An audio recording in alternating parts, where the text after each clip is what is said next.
The psychology of money, Morgan Housel. मैंने उस समय पढ़ी जब मेरी जिंदगी सबसे रेस्टलेस फेज में थी। पैसा, सफलता और भविष्य की चिंता रातों को सोने नहीं देती थी। जिंदगी स्ट्रेस, एंग्जाइटी और ओवरथिंकिंग के तूफान में थी। चाहे मैं कितना भी मेहनत करता, लगता था कि मैं कहीं फंस गया हूं। कुछ चेस कर रहा था जिसे पकड़ नहीं पा रहा। मुझे लगता था कि जवाब कहीं हिडन है, किसी कॉम्प्लेक्स फॉर्मूला या सीक्रेट स्ट्रैटेजी में। लेकिन यह किताब अलग थी।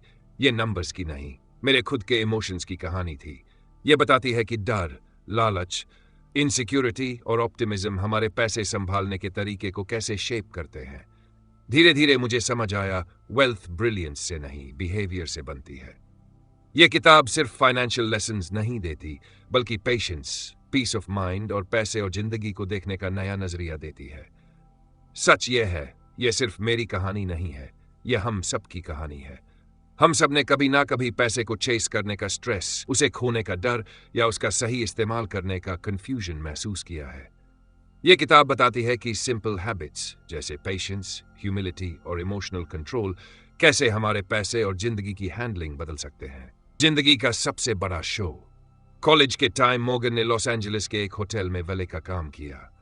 वहां एक रेगुलर गेस्ट थे, अ टेक्नोलॉजी एग्जीक्यूटिव।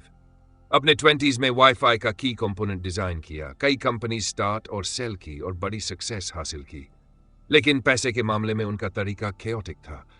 वह $100 बिल्स के स्टैक्स कैरी करते, ओपनली ब्रैग करते, और $1000 के गोल्ड कॉइन्स सिर्फ दोस्तों के साथ पैसिफिक ओशन में स्किप करने के लिए खरीदते।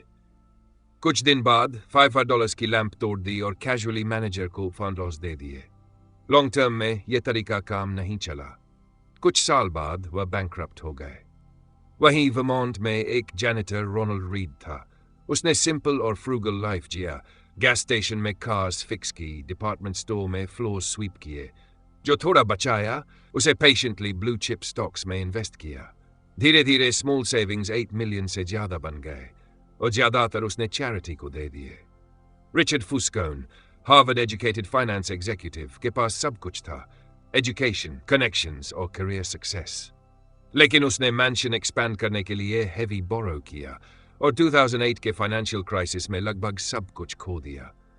पेशेंस और प्रूडेंस ने रोनाल्ड को क्वाइटली आउट परफॉर्म करने दिया। लेसन क्लियर है, फाइनेंशियल सक्सेस सिर्फ इंटेलिजेंस पर नहीं, बिहेवियर पर डिपेंड करता है। कैसे लोग इमोशंस हैंडल करते हैं, लॉन्ग टर्म प्लान बनाते हैं और ग्रीड और फियर को कंट्रोल करते हैं, यही सबसे बड़ा फर्क है। यह किताब इन soft skills, the psychology of money को स्टोरीज, हिस्ट्री और काउंटर इंट्यूटिव लेसन से समझाती है। हर चैप्टर अलग है, लेकिन मिलकर यह दिखाते हैं कि लोग फाइनेंशियल डिसीजंस क्यों लेते हैं और कोई भी, फ्रॉम जैनिटर टू मिलियनेयर, कैसे बेटर डिसीजंस ले सकता है। पैसा हर किसी को टच करता है, ज्यादातर कंफ्यूज करता है और ह्यूमन बिहेवियर के बारे में बहुत कुछ रिवील करता है। Welcome to the greatest show on earth. Chapter 1, कोई भी पागल नहीं है। Morgan Housel. शुरुआत करते हैं एक महत्वपूर्ण बात से। हमारे पैसे के पर्सनल अनुभव दुनिया में हुई घटनाओं का सिर्फ एक छोटा हिस्सा है, लेकिन यही तय करता है कि हम दुनिया को कैसे समझते हैं। इसलिए अक्सर लोग ऐसे फाइनेंशियल फैसले लेते हैं जो बाहर से अजीब लगते हैं, लेकिन असल में कोई पागल नहीं है। हर निर्णय उनके अपने जीवन के अनुभवों के हिसाब से पूरी तरह समझ में आता है। पैसा केवल नंबर्स नहीं है, यह भावनाएं, यादें और वह एनवायरनमेंट है जिसमें कोई बड़ा हुआ है। जैसे कोई गरीबी में बड़ा हुआ व्यक्ति जोखिम को अलग तरीके से देखता है, वहीं धन में बड़ा हुआ व्यक्ति वही जोखिम अलग तरह से समझेगा। किसी ने महंगाई का अनुभव किया हो तो उसका पैसा देखने का तरीका किसी के लिए जो स्टेबल समय में पला बड़ा है अजीब लग सकता है। देश या जगह भी पर्सपेक्टिव बदल देती है। जो देश दशकों से रिसेशन नहीं देखा, उसका नजरिया उस देश से अलग होगा जो संकट का सामना कर चुका है। इस वजह से समान बुद्धिमत्ता वाले लोग भी बचत, निवेश या जोखिम लेने के तरीकों पर पूरी तरह अलग सोच सकते हैं। हाउसल कहते हैं कि सिर्फ इतिहास पढ़ने से सबक नहीं मिलता, क्योंकि क्राइसिस का अनुभव करना और उसके बारे में पढ़ना बिल्कुल अलग है। लॉटरी पर भी सोचिए। अमेरिका में लोग लॉटरी टिकट्स पर मूवीज, म्यूजिक, स्पोर्ट्स और किताबों के मुकाबले अधिक खर्च करते हैं और इसमें गरीबों का बड़ा हिस्सा होता है।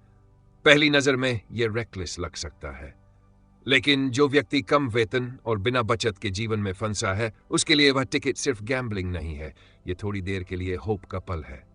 एक और कारण कि पैसे के फैसले उलझे हुए लगते हैं, हमारा फाइनेंशियल सिस्टम अभी नया है। Retirement accounts, index funds, credit cards, ये सब कुछ दशक पुराने हैं।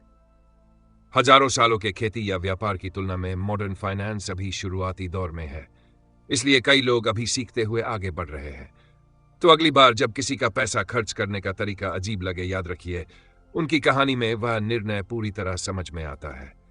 कोई भी पागल नहीं है, हम सब सीख रहे हैं और अपने अनुभवों के साथ एक ऐसी फाइनेंशियल दुनिया में कदम रख रहे हैं जो अभी बहुत नई है।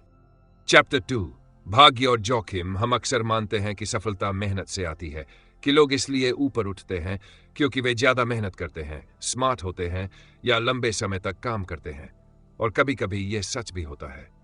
लेकिन एक और पहलू है जिस पर हम कम ध्यान देते हैं, भाग्य, और इसका जुड़वां भाई जोखिम। ये हमारे जीवन को क्वाइटली शेप करते हैं, अक्सर उससे पहले कि हम कोई कदम उठाएं।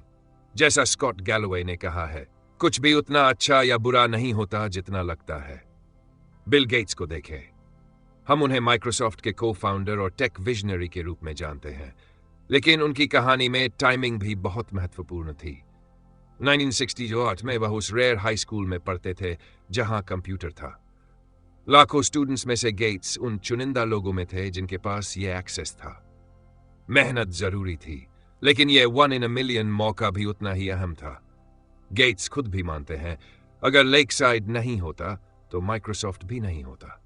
लेकिन लक दोनों तरफ काम करता है। उसी स्कूल में गेट्स का बेस्ट फ्रेंड केंट एवंस था, इतने ही इंटेलिजेंट और कंप्यूटर्स के लिए ऑब्सेस्ड। दोनों ने भविष्य बनाने का सपना देखा, लेकिन केंट की जिंदगी ट्रैजिकली जल्दी खत्म हो गई। एक ही स्कूल, एक ही पैशन, एक ही चांसेस, लेकिन ऑपोजिट आउटकम्स। गेट्स को एक्स्ट्रॉर्डिनरी लक मिला, केंट एक्स्ट्रॉर्डिनरी रिस्क का सामना कर गया। भाग्य और जोखिम हरके में इनविजिबल थ्रेड्स की तरह होते हैं, ये परमिशन नहीं मांगते और इंटेलिजेंस या डिटर्मिनेशन की परवाह नहीं करते। कभी ब्रिलियंट चॉइसेस भी फेल हो जाती हैं, कभी रेकलेस चॉइसेस सक्सीड कर जाती हैं। इतिहास में बहुत उदाहरण है। कॉर्नेलियस वैंडरबिल्ट ने नियम तोड़कर रेल रोड एम्पायर बनाया, वही तरह का रिस्क टेकिंग बाद में एनरॉन को तबाह कर गया। बेंजामिन ग्राहम, वैल्यू इन्वेस्टिंग के पिता, ने जायको में लगभग सब कुछ लगाकर सबसे बड़ा रिटर्न कमाया, अपनी खुद की रूल्स इग्नोर करते हुए। यह स्किल था या लक? उन्होंने खुद माना कि दोनों को अलग करना मुश्किल है। इसलिए हाउसेल कहते हैं कि सिर्फ एडमायर करने वाले लोगों पर ध्यान न दें, बल्कि उन कहानियों पर भी ध्यान दें जिन्हें हम सच मान लेते हैं। जितनी एक्सट्रीम सफलता या फेलियर होती है, उतना ही बड़ा रोल होता है लक और रिस्क का। किसी और के पाथ को कॉपी करना जरूरी नहीं कि आपके लिए काम करे। असली लेसन्स पैटर्न्स में है, प्रिंसिपल्स जो अलग लोगों और सिचुएशंस में बार बार दिखते हैं। हाउसेल ने यह अपने बेटे को लिखा, कुछ लोग ऐसे परिवार में जन्म लेते हैं जो शिक्षा को महत्व देते हैं, कुछ नहीं। कुछ फ्लरिशिंग इकोनॉमीज में जन्म लेते हैं, कुछ युद्ध या गरीबी में। मैं चाहता हूं कि तुम सफल हो और मेहनत से कमाओ, लेकिन समझो कि हर सफलता मेहनत की वजह से नहीं होती और हर गरीबी आलस्य की वजह से नहीं होती। इसे ध्यान में रखो जब दूसरों और खुद का जजमेंट करो। यह संदेश बहुत पावरफुल है। ह्यूमिलिटी केवल काइंडनेस नहीं है, यह सर्वाइवल है, एक ऐसे वर्ल्ड में जो पार्टली चांस से चलता है। बिल गेट्स ने कहा, सक्सेस एक लाउजी टीचर है। यह स्मार्ट लोगों को यह सोचने के लिए बहकाता है कि वे कभी हार नहीं सकते। फेलियर कभी कभी लोगों को ट्रिक करता है कि वे फूलिश थे, जब असल में वे सिर्फ रिस्क के गलत साइड पर थे।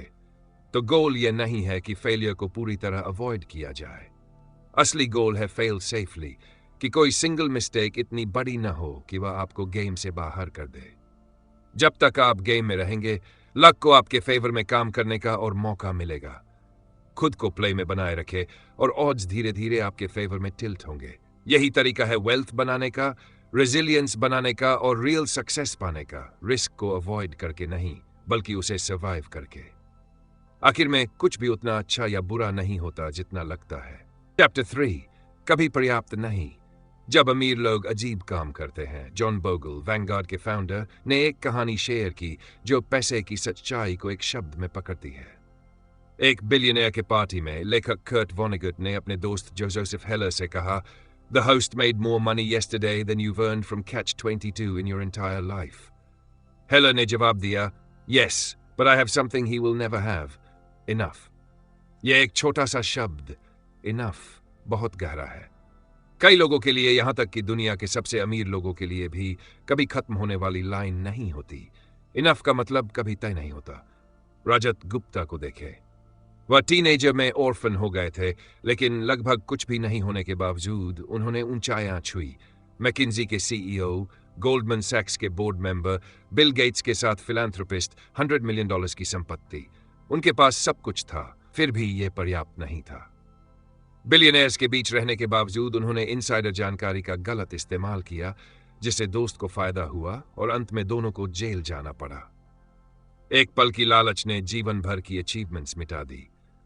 बर्नी मैडॉफ की कहानी भी इसी तरह है। अपने पॉन्जी स्कीम से पहले वह ऑलरेडी बहुत वेल्थी और रिस्पेक्टेड थे, लेकिन उनका लालच रुक नहीं पाया।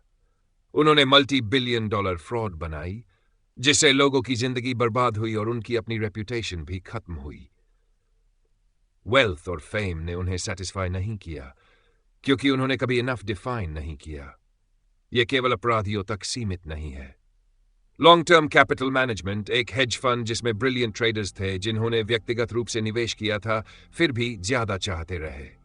उन्होंने ह्यूज रिस्क्स लिए और सब कुछ खो दिया। जैसा वॉरेन बफेट ने कहा, To make money they didn't have and didn't need, they risked what they did have and did need. That's foolish. तो इन कहानियों से क्या सीख मिलती है, खासकर अगर आपके पास बहुत अधिक हो? पहली सीख, सबसे मुश्किल फाइनेंशियल स्किल है गोल पोस्ट को स्थिर रखना। एक्सपेक्टेशंस अक्सर रिजल्ट से तेज बढ़ती हैं। वेल्थ चेस करना शैडोज चेस करने जैसा हो जाता है और आप बड़े बड़े रिस्क लेने लगते हैं। दूसरी सीख, सोशल कंपैरिजन सबसे बड़ा दुश्मन है। एक रुकी बेसबॉल प्लेयर $500 कमाता है, ये रिच है। जब तक वह खुद को माइक ट्राउट से कंपेयर करता है, जो हेज फंड मैनेजर से कंपेयर करता है, जो बिलियनर्स से कंपेयर करते हैं। सीलिंग हमेशा बढ़ती रहती है और कोई जीतता नहीं जब तक वह खेल छोड़ने का डिसीजन न ले।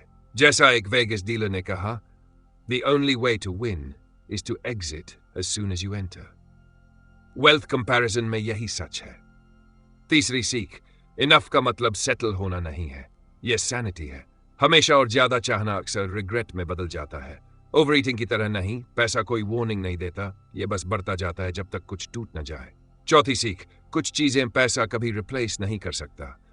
Reputation, freedom, family, peace of mind, love, ये प्राइसलेस है। कोई वेल्थ इन्हें खोने के लायक नहीं है।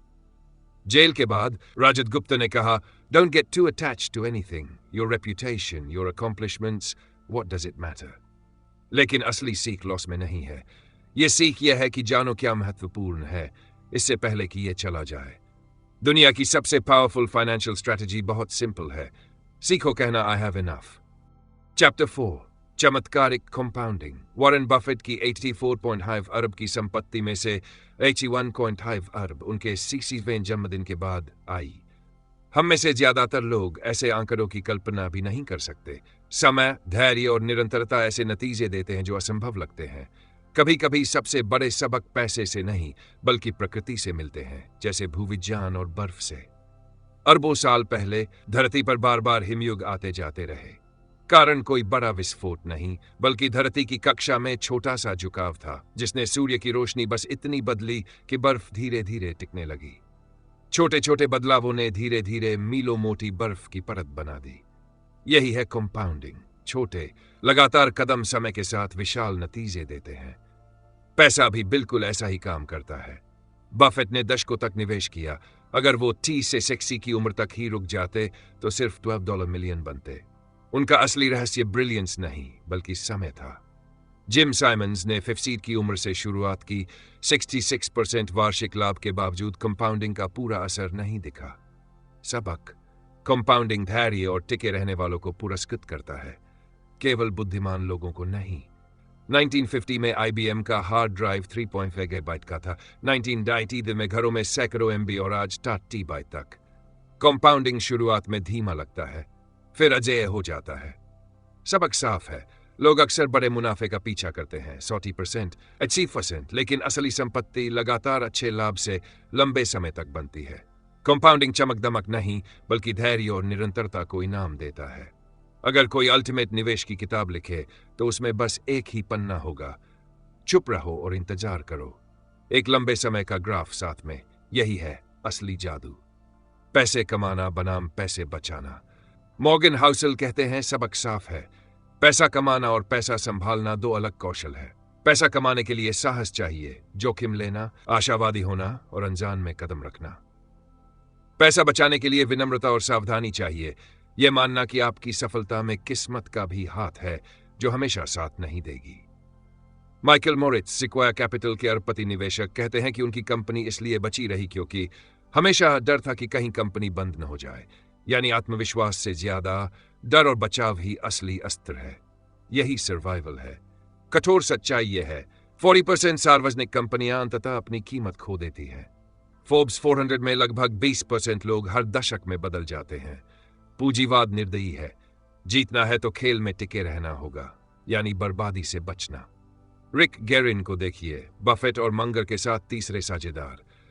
1970 के दशक में सबने साथ निवेश किया। बफेट और मंगर धैर्य से आगे बढ़े, पर रिक जल्दी अमीर होना चाहता था। मंदी में उसका सब दांव टूट गया।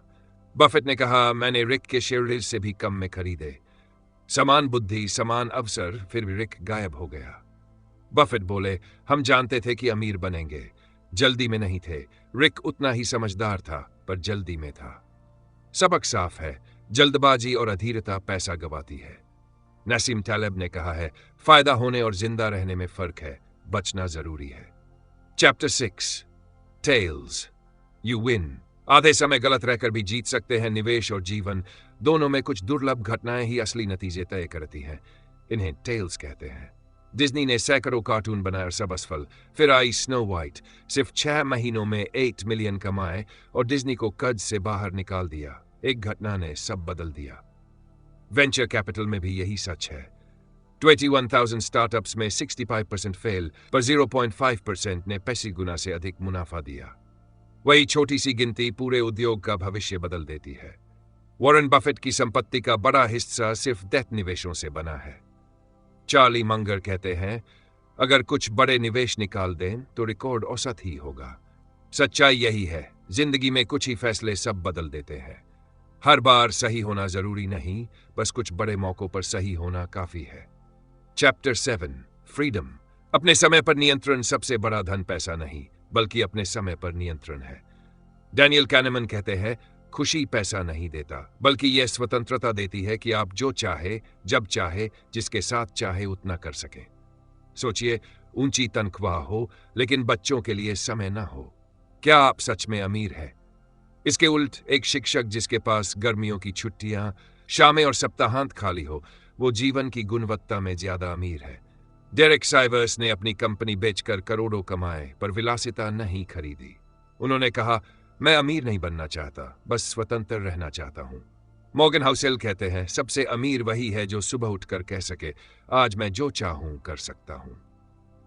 Chapter 8 the man in the car paradox. सोचिए, कोई शख्स चमचमाती कार में आता है। अब सोचते हैं, वाह क्या कार है, पर सच यह है कि आप मालिक की नहीं, खुद की कल्पना कर रहे हैं उस कार में। यही है the man in the car paradox. मालिक तारीफ चाहता है, पर लोग ध्यान भी नहीं देते। मॉर्गन हाउसेल कहते हैं, आपके सामान से कोई उतना प्रभावित नहीं होता जितना आप खुद होते हैं। अक्सर लोग आजादी और सुकून गवाकर दिखावे के पीछे भागते हैं, पर असली सम्मान आपके चरित्र, उदारता और व्यवहार से मिलता है। सबक चीजें दूसरों को प्रभावित करने के लिए नहीं, अपने लिए खरीदें। दूसरों की स्वीकृति के पीछे मत भागें। अंत में आपको सिर्फ खुद को प्रभावित करना है। Chapter 9 wealth is what you don't see. दिखावा करना पैसा खोने का सबसे तेज तरीका है। असली धन कारों या छुट्टियों में नहीं, बल्कि चुपचाप खाते और निवेशों में जमा होता है। रोनाल्ड रीड, एक साधारण चौकीदार जिन्होंने 8 मिलियन छोड़ा बिना दिखावे के। वही करोड़पति अक्सर अमीर दिखते हैं पर संकट में टूट जाते हैं। अंतर साफ है, अमीरी दिखती है, दौलत छिपी रहती है।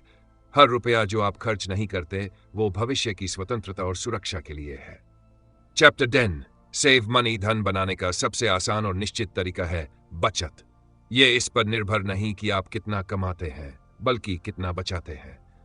मॉर्गन हाउसल कहते हैं, धन वही है जो बचत के बाद बचा रहता है।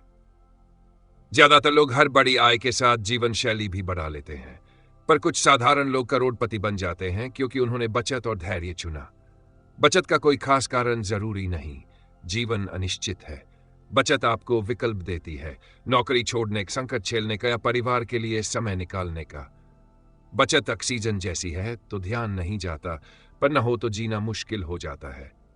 Chapter 11 reasonable rational. हमसे अक्सर कहा जाता है कि रैशनल बनो, पूरी तरह लॉजिक और कैलकुलेशन पर चलो, बिना इमोशन के। लेकिन सच्चाई यह है कि हम रोबोट नहीं हैं। मॉर्गन हाउसल कहते हैं, परफेक्टली रैशनल बनने से बेहतर है रीजनेबल बनना। सोचिए, एक फाइनेंस प्रोफेसर कहे, लॉन्ग टर्म के लिए 10% स्टॉक्स में इन्वेस्ट करो, ये मैथमेटिकली बेस्ट है। लेकिन अगर आपका पोर्टफोलियो अचानक 50% गिर जाए तो क्या आप आराम से सो पाओगे? शायद नहीं।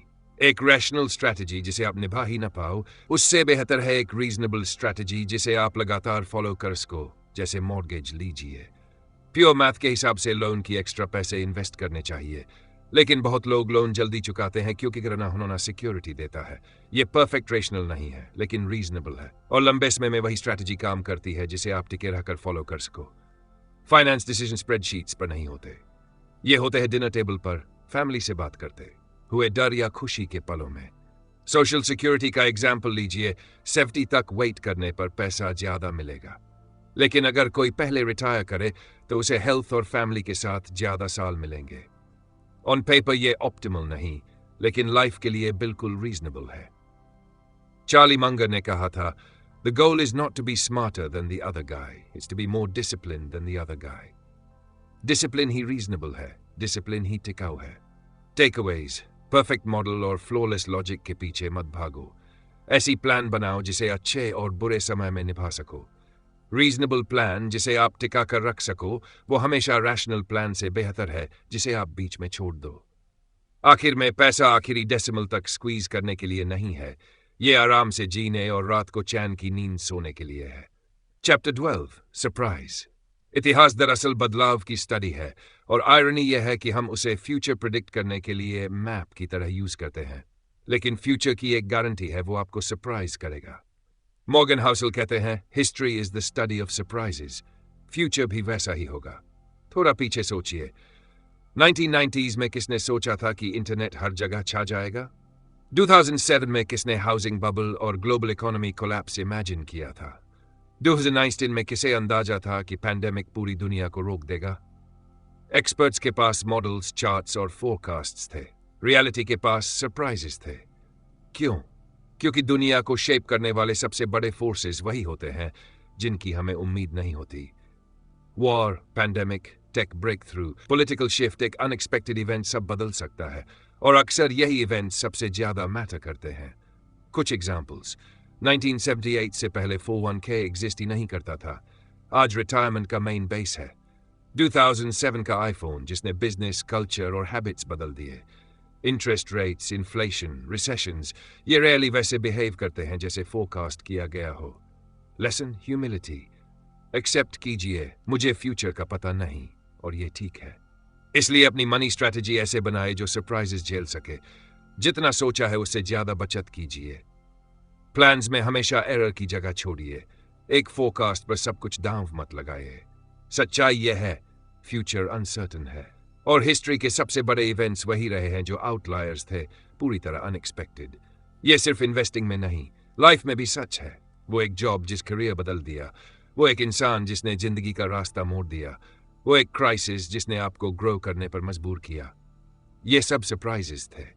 फियर प्रेडिक्ट करने की कोशिश मत कीजिए, आप फेल होंगे। इंस्टेड प्रिपेयर कीजिए, क्योंकि फ्यूचर हमें सरप्राइज जरूर करेगा। सवाल सिर्फ इतना है, क्या आप तैयार होंगे? Chapter 13 room for error. सबसे जरूरी हिस्सा किसी भी प्लान का यह है कि वो प्लान वैसा नहीं चलेगा जैसे आपने सोचा है। पैसों के मामले में सबसे बड़ी गलती यही होती है कि लोग मान लेते हैं भविष्य ठीक वैसे ही चलेगा जैसे उम्मीद है, लेकिन सच ये है कि दुनिया हमेशा हमें चौंकाती है, इसलिए जरूरी है रूम फॉर एरर रखना। जैसे एयरप्लेन सिर्फ उतना फ्यूल नहीं भरता जितना डेस्टिनेशन तक पहुंचना हो, बल्कि एक्स्ट्रा फ्यूल रखता है, क्योंकि डिले, स्टॉर्म, डाइवर्जन सब हो सकते हैं। पैसों की दुनिया भी वैसी ही है। रिटायरमेंट के लिए बचत कर रहे हैं, मानकर न चले कि हर साल 10% रिटर्न मिलेगा, हो सकता है 5% ही मिले। बिजनेस चला रहे हैं, हर साल सेल बढ़ेगी ही, ऐसा नहीं है। पर्सनल बजट में सब खर्च कर देंगे तो इमरजेंसी में क्या होगा? यही बफर आपको डूबने से बचाता है। बफेट कहते हैं, जब पानी उतरता है तभी दिखता है कौन नंगा तैर रहा था। माइक्रोसॉफ्ट का एग्जाम्पल लें। बिल गेट्स ने इंसिस्ट किया कि कंपनी के पास इतना कैश रहे कि अगर एक साल कोई रेवेन्यू ना हो तो भी कंपनी सर्वाइव करे। स्प्रेडशीट पर शायद इरेशनल लगे, लेकिन ये रीजनेबल था, और इसी वजह से माइक्रोसॉफ्ट बची जब और कंपनीज गिर गई। लेसन साफ है, जितना लगता है उससे ज्यादा बचाए। ह्यूमिलिटी के साथ इन्वेस्ट कीजिए, सरप्राइजेज एक्सपेक्ट कीजिए।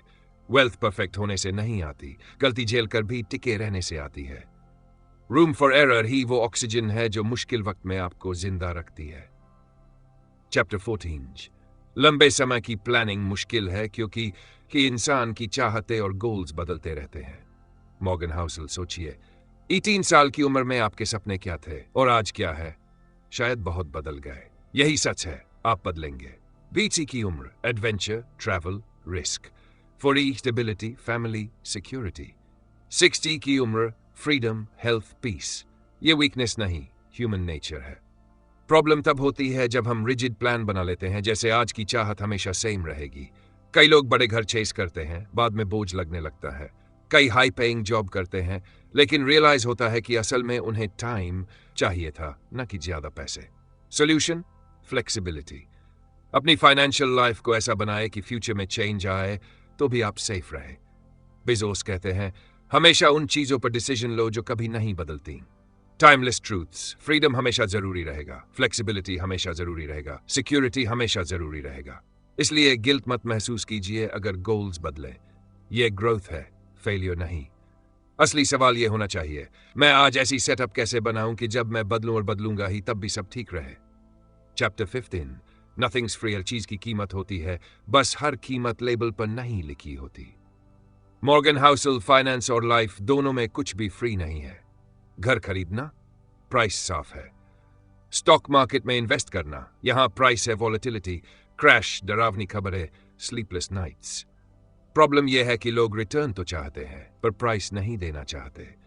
यह वैसा है जैसे मैराथन दौड़ना चाहते हैं पर पसीना नहीं बहाना।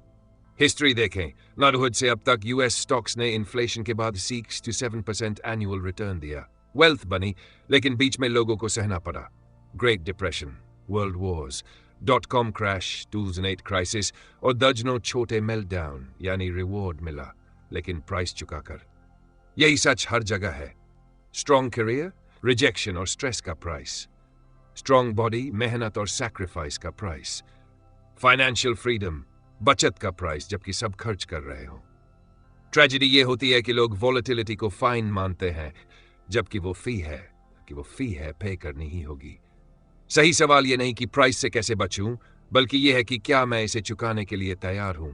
मार्केट गिरे तो याद रखिए, यह पनिशमेंट नहीं बल्कि वेल्थ की रोड पर टोल टैक्स है। कुछ भी फ्री नहीं, लेकिन सही प्राइस चुकाने पर रिवॉर्ड्स जिंदगी बदल सकते हैं। चैप्टर 16। You and me. अपने से अलग खेल खेलने वाले लोगों से फाइनेंशियल क्यूज लेना सावधान रहो। मॉर्गन हाउसल .com बबल ने ट्रिलियंस मिटा दिए, हाउसिंग क्रैश ने और नुकसान किया। ये सिर्फ नंबर्स नहीं थे, परिवार टूट गए, नौकरी खो गए, सपने बिखर गए।